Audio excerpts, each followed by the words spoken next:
ఎలా ఉంది తెలంగాణ రాష్ట్ర రాజకీయాలకు సంబంధించి? తెలంగాణ రాష్ట్రంలో రాజకీయాలు ఎట్లున్నాయంటే 3 పువ్వులు, 36 మర్డర్లు, 360 ఆత్మహత్యలు, 500 మంది ఆత్మత్యాగాలు, ప్రభుత్వ హత్యలు. ఎందుకంత మాట అన్నారు హత్యలని? తెలంగాణ రాష్ట్రము ప్రపంచ పటంలోనే నంబర్ 1గా వెలుగొందుతూ భారతదేశపు త్రివర్ణ పతాకాన్ని కూడా గురుకుల పాఠశాలల్లో ఆ త్రివర్ణ పతాకాన్ని ఎవరెస్ట్ శిఖరాన్ని అధిరోహించినటువంటి ఘనత ఆనాడుండే. అదే త్రివర్ణ పతాకం ఈరోజు ఆ పిల్లలకు బువ్వ లేక, తిండి లేక, విషాహారం తిని, పురుగుల అన్నము, చారు, ఉదయము లేస్తే ఏ హాస్టల్లో ఎక్కడ విషాహారం తిని హాస్పిటల్లో పడ్డరు, ఎక్కడ తిని ఏ బిడ్డ చనిపోతాడు, ఏ పేద బిడ్డ ఎప్పుడు మరణ వార్త వస్తుంది, తల్లిదండ్రులు బిక్కుమంటూ నా బిడ్డకి ఏమవుతుందో, నా కొడుకుకి ఏమవుతుందో, నా బంగారు భవిష్యత్తు గల కొడుకు ఏమవుతాడో అని చెప్పేసి బిక్కుమంటూ రోజుకొక గడియ అన్నట్టుగా, అంటే ప్రతిరోజు చావు బతుకుల మధ్య కొట్టుమిట్టాడుతూ ఈరోజు విద్యార్థులు పరిస్థితి అయోమయంగా ఉన్నటువంటి పరిస్థితి. ఎందుకు ఇలాంటి పరిస్థితి వచ్చింది? రాజకీయం, పరిపాలన పైన అవగాహన లేకపోవడం, పరిపాలన పైన పట్టు లేకపోవడం, ప్రతిసారి ప్రతిపక్షాలని టార్గెట్ చేయడం, హత్య రాజకీయాలు, ఎంతసేపు కూడా కక్ష రాజకీయాలు, కక్ష కార్పణ్యాలు. ఎక్కడ ఉంది పరిపాలన తెలంగాణ రాష్ట్రంలో? అంటే తెలంగాణలో అధికార పరిపాలన కనిపించట్లేదా? ఎక్కడ కనిపిస్తుంది?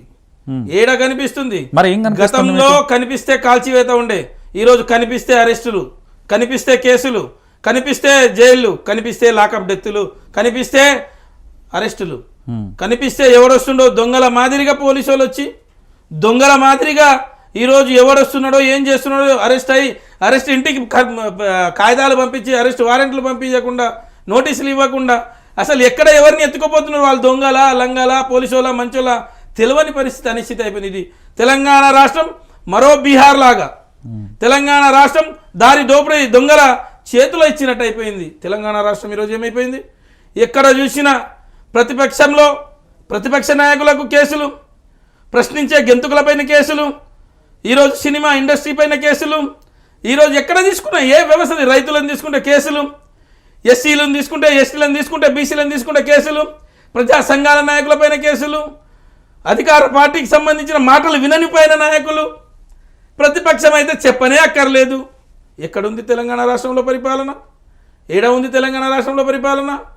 కక్ష కార్పణ్యాలు.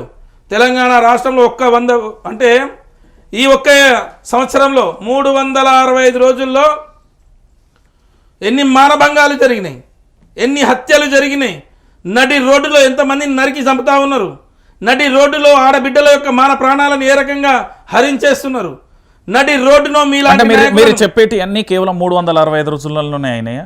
365 రోజుల్లో నేను చెప్పాల్సిన పని లేదు. Crime bureau records, Telangana state crime bureau records అని చెప్పేసి మొన్న డీజీపీ గారు, హైదరాబాద్ నగర పోలీస్ కమిషనరు విడుదల చేసిన దాంట్లో మనం ఏ పర్సెంటేజ్ ఉన్నామండి? ఎంత క్రైమ్ పెరిగిపోయిందండి?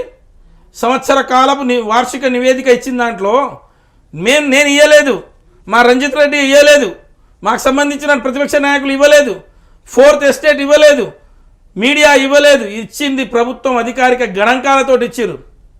తెలంగాణ రాష్ట్రంలో నేరాలు విపరీతంగా పెరిగినాయి. 58% నేరాలు పెరిగినాయి. గతంలో 22% ఉంటుండే. ఎక్కడుందండి? నక్కకు నాగలోకానికి, భూమికి ఆకాశానికి అంత తేడా ఉంది తెలంగాణ రాష్ట్రంలో. ప్రతి చోట్ల రైతుల ఆత్మహత్యలు 365 రోజుల్లో 468 మంది చచ్చిపోయారు.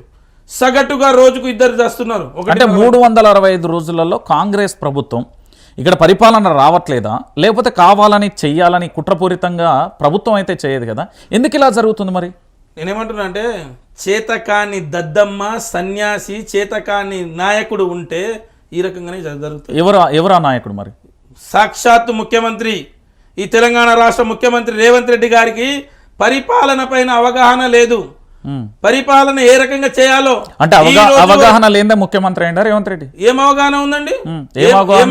సూట్ కేసులు మోసే దాంట్లో అవగాహన ఉంది. ఎందుకు ఆయన ఎంపీ అయ్యిండు, ఎమ్మెల్యే అయ్యిండు, పూర్తి స్థాయిలో కూడా ఇప్పుడు ముఖ్యమంత్రి అయ్యిండు కదా, ఒక పార్టీకి అధ్యక్షుడిగా కూడా పనిచేసిండు. ఎంపీ అయ్యిండు, ఎమ్మెల్యే అయ్యిండు, ఎమ్మెల్సీ అయ్యిండు, జడ్పీటీసీ అయ్యిండు.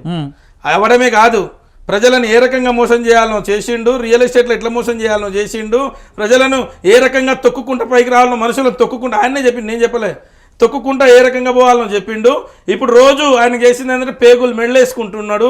లేకపోతే ఆయన చెప్పినటువంటి కక్షా కార్పణ్యాలపైన నేను దగ్గరికి వస్తే జేసీబీలతో దొక్కిస్తా అన్నాడు, హిటాచీలు దొక్కిస్తా అన్నాడు, అదేవిధంగా పేగులు మెడలో వేసుకుంటా అన్నాడు, బాంబులు ఇడిస్తా అన్నాడు, అవి తలుచుకుంటే ముడ్డి మీద షెడ్యూలు లేకుండా చేస్తా అన్నాడు. ఆయనకు షెడ్యూల్ గుంజే పని చేస్తున్నాడు ముడ్డి మీద.